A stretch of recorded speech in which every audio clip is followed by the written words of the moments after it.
Good morning, it's Madeline Allen here. It's Monday morning, start of the week, and I want you to be aware, look around your office, your department, at your colleagues. Maybe some of your staff or colleagues or friends are returning to work after a period of compassionate leave, a bereavement, perhaps they've attended a funeral recently, it's their first day back.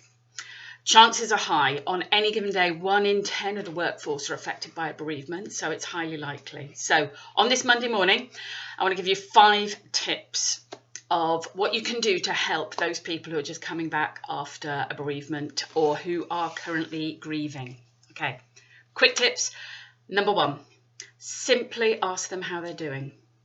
Show a bit of concern. You don't need to overdo it. For a lot of people, coming back to work is a lifesaver. They kind of want to put the stress behind them and it's a return to normality. So don't overdo it, but equally don't ignore it. There's nothing worse than people acting as if nothing has happened when inside, when you're grieving, you can feel like your whole world has fallen apart. Simply asking, how are you doing? And being there for a moment. Let them talk, or if they say fine, just accept it, but keep an eye on them. So that's my number 2 point, is keep an eye out.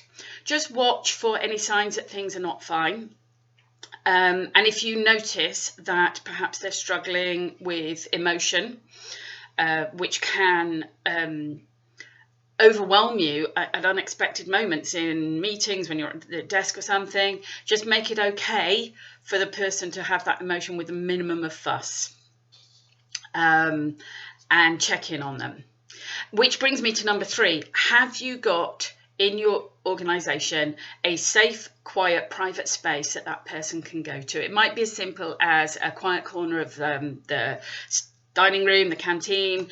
It might be a sort of a common room somewhere, but the worst thing is when people just have to feel the only place they can go to is to the loos. Just have a look. If your organisation is big enough to have space, just check out, where can somebody go?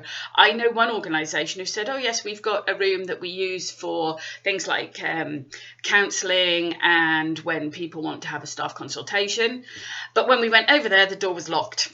So someone who just needs to escape for a moment, if they can't get in because the door's locked, there's nothing worse. So just take a little look around, make sure you've got a safe space. Okay. My 4th tip is, and this is one that I put in my checklist of advice, my 4th tip is make a little note of the loss, particularly if it's somebody very close to the person, such as a child, partner, parent, but don't overlook the unexpected ones. We had somebody who was brought up by a friend of the family, and their managers made the mistake of assuming that because it wasn't a relation, that the grief wouldn't be deep or long lasting, but that person had been like a mother to him. So just double check what the relationship is. Make a note of the anniversary as well, because what I'm going to suggest you do is in a month's time, check in again, how are you doing?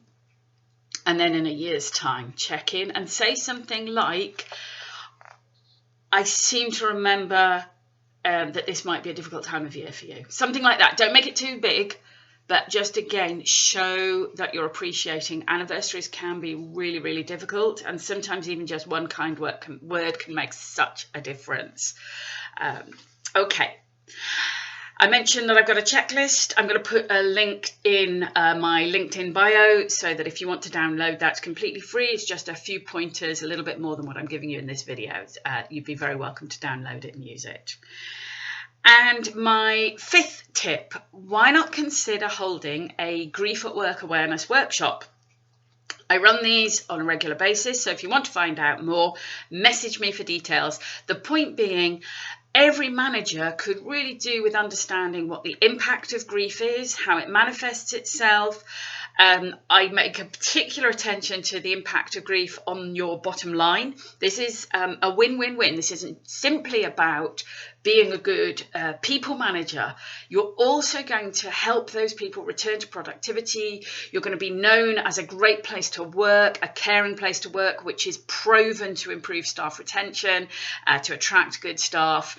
And when people return to productivity quicker after a well-managed grieving process, then obviously that's good for your bottom line.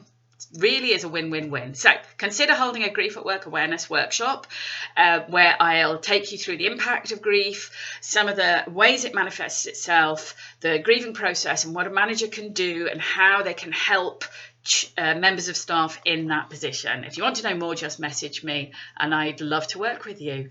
This is Madeleine Allen. Speak to you soon.